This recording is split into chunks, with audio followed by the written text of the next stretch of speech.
Hey everybody, this is Brian from pnbhomesteading.com, and I was going to do a little video walk around the yard just to kind of show you how things are progressing with our gardens and the rest of our plants.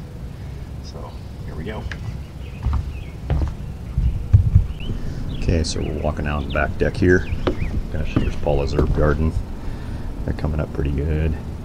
She hasn't gotten really any new herbs. These are kind of the herbs we've already had. They're just, getting a little healthier, growing out. We got some pretty good weather this weekend. It's Memorial Day weekend, 2017. There's the worm bin. There's our garden boxes. We've harvested pretty much all of the radishes, and we've been eating the turnip tops. And you can see some of them are starting to go to seed. So I'm gonna let those go to seed so I can actually harvest some of that seed for next year, or another planting possibly this year if they actually go to seed head pretty quick. Paula's jazz. I can't remember what that was. Clematis? I think that's her clematis. Yeah, there's the radishes. They're pretty much all gone. I was going to reseed those probably this weekend. That way we can get another set. We got our carrots coming up. We got our bunching onions. There's a little tomato plant I stuck in there.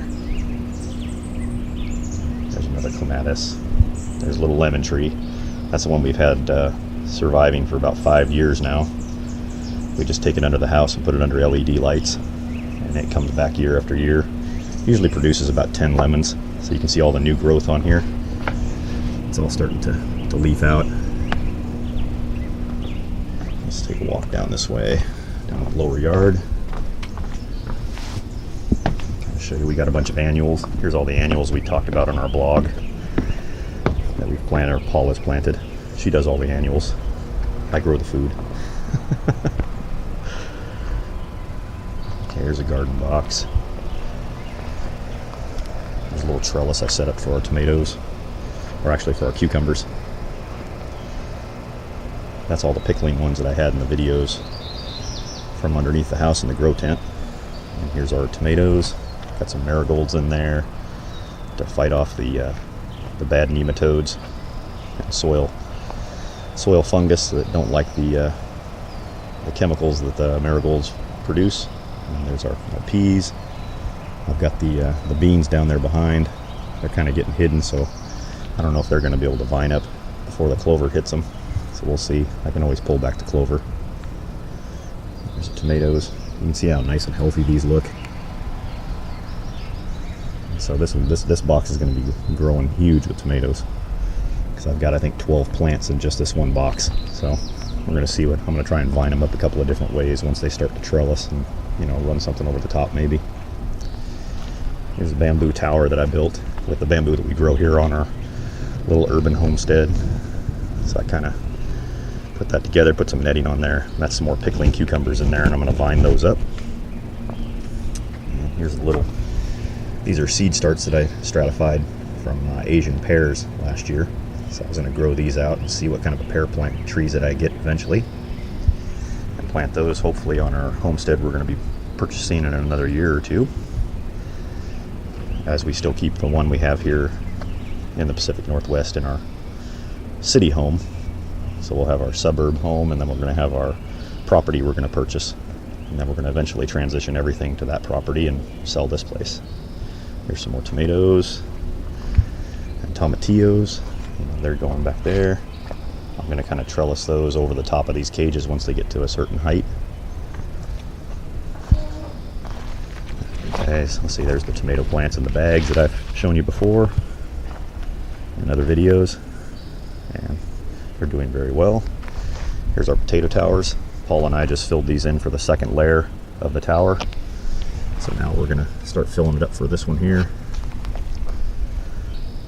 So now what they're going to start growing is they'll start growing new potatoes.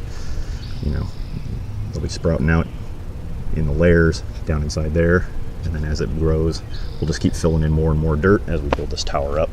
And you guys will see that progression as we go through the season. And then you might notice that there's all this stuff laying on the ground over here.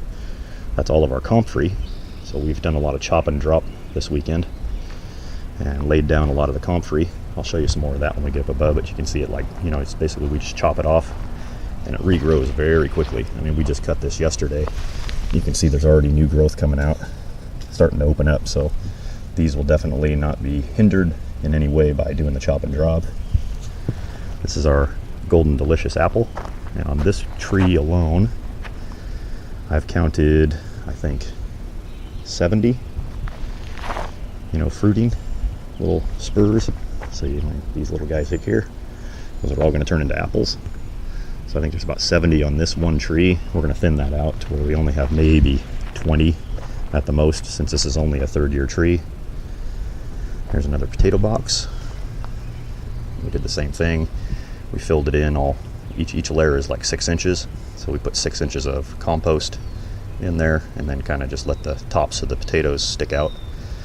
Some are a little farther behind than the others, so we didn't bury everybody. So they're going to kind of stick out. There's our currant bush. You can see there's, berries on here. Plenty of them right there. Except you'll notice that there's some missing on a lot of these. Oh, look at you little stink bugs. Look at you. There. I don't know what they're doing. There's another currant bush. Let's see. I guess we could just walk up this way. Go through the trellis. There's some more peas. Here's another garden box. This box I'm going to actually, in the back here, you can see where I put the comfrey. I'm going to actually bury that along with the clover. And I'm going to be putting in our Waltham butternut squash seeds into mounds in those today. There's one of our Columnar apples. They're getting pretty tall. And on those, I think I've counted maybe like 20 spurs where fruit's going to be produced. That's only their second year in the yard, so. And this is another Golden Delicious. And I think there's about 50 fruit spurs I've counted on this one. So it's going to do pretty well for us. There's one of our dogs. That's Gus. Gus! Gus! Over here! Gus! Yeah, there you are.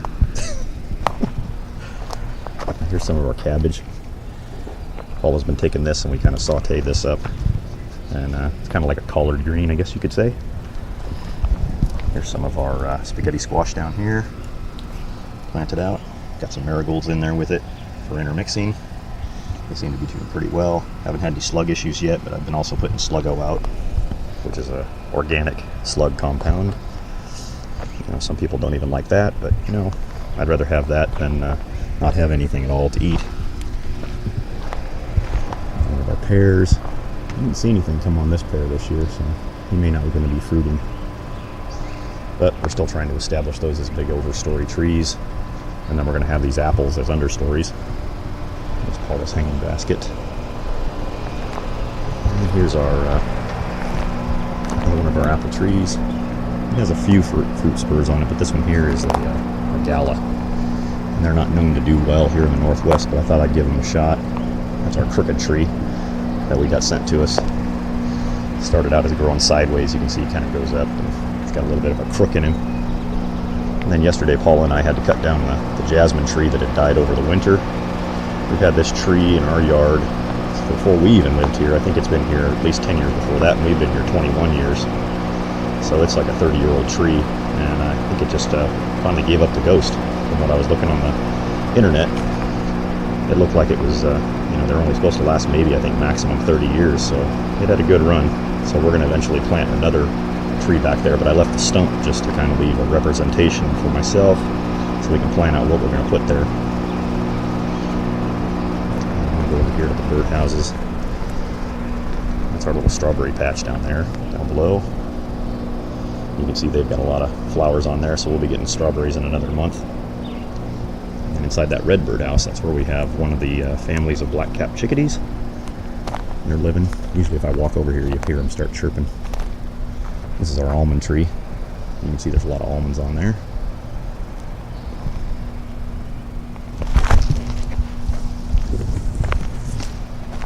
I didn't hear them chirping this morning. This is one of our blackberry bushes. It's a thornless blackberry. You can see there's no thorns on here. You can rub your fingers along there. So that we planted that last year, so we should be getting quite a few blackberries off of there this year. You can see with the flowers. That's one of our silver maples. There's some more comfrey down there. Just planted that last year. That's stuff that I grew myself. There's another little tomato down there. There's another apple. I think that's the September Fuji. There's some more raspberries. There's another pear. There's some more tomatoes. Through here. There's another apple. I don't think we're getting any fruit off this one. I didn't see it flower. We had a pretty cold, wet spring, so we may not get some fruit off some of these trees. Here's one of our gooseberries. You can see there's quite a few berries on here. This is one of Paula's favorite. I never end up usually getting any of these because Paula eats all the berries as she's walking around the yard. So there's some on that one you can see. Let's go up here. Here's the long box. And, you know, I got the tomatillos in here and tomatoes. They all look pretty good. And I've got comfrey planted all the way along here. So eventually I'll be able to chop and drop all of this right here next to this box and inside the box.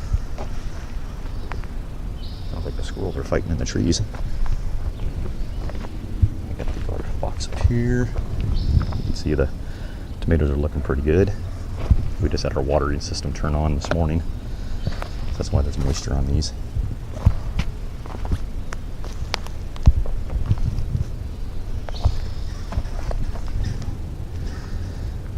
You can see we got a tomato. I'm trying to remember where that tomato is. Oh, there's the squirrels hiding up there.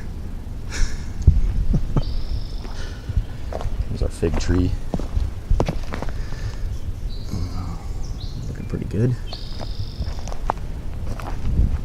That's the Lee and Lang jujubes back there. There's the salmonberry. I don't see any berries on them yet.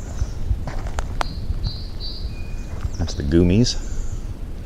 They had a lot of flowers on there this year, so I'm hoping we get some goomies. There's an aronia berry. There's our other fig. This one here, he's really taken off. Let's see, we got the upper yard up here. This is our other almond tree. We saw blooms on this one here, but I don't see any fruit set. So I think we're not going to get any nuts on this one. Let's see. Let's look up here. Here's our upper bench where Paula and I like to sit in the evenings. Look down on our gardens. That's the upper yard up there. This is a huckleberry.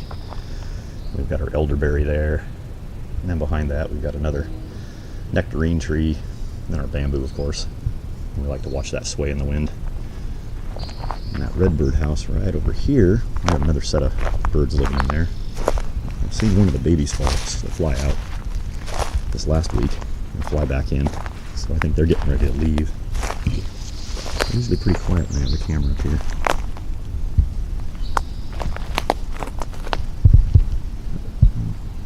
Not too active today. Let's go back to out here in the yard.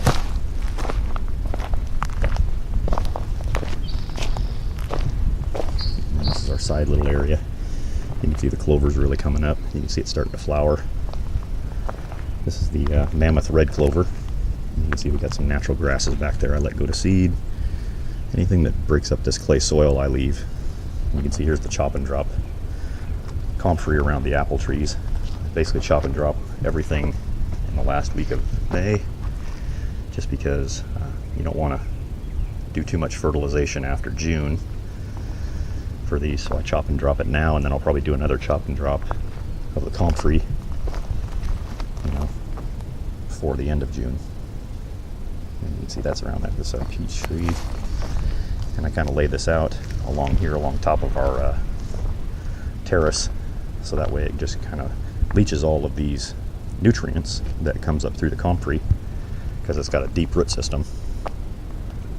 This is a little kind of a berm that I built with all of the sticks that we have coming off of the trees around us. It's kind of like a little, I don't know, circling enclosure. And the little native birds, they like that because they hide in between there, and then they can get their feed. They pull it off of this bird feeder and the seed, and it drops down, and then they go down there and kind of peck at it. You'll see a lot of birds in our yard. And here's some more comfrey. There's some chop and drop under this other peach tree. And then we got some more comfrey here, just kind of all laid down. You can see it's kind of just throughout the yard. I do this just so I can just drop all that nutrient right along this area, and then it just kind of works its way down into the soil, all the plants around it. And you know, in 2 weeks you won't even see this, because you know, some people might think this looks kind of like a mess, but this dries up really quick and turns brown, and then you don't see it. So there's a bunch of birds down there.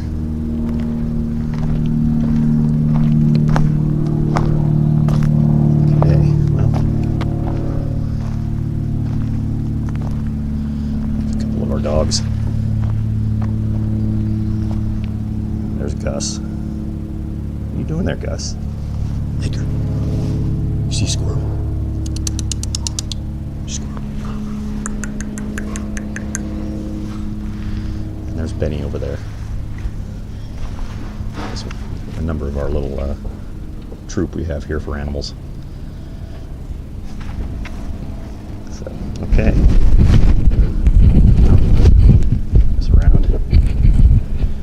This is Brian from pnbhomesteading.com. Hope you liked that little tour we did of the yard today.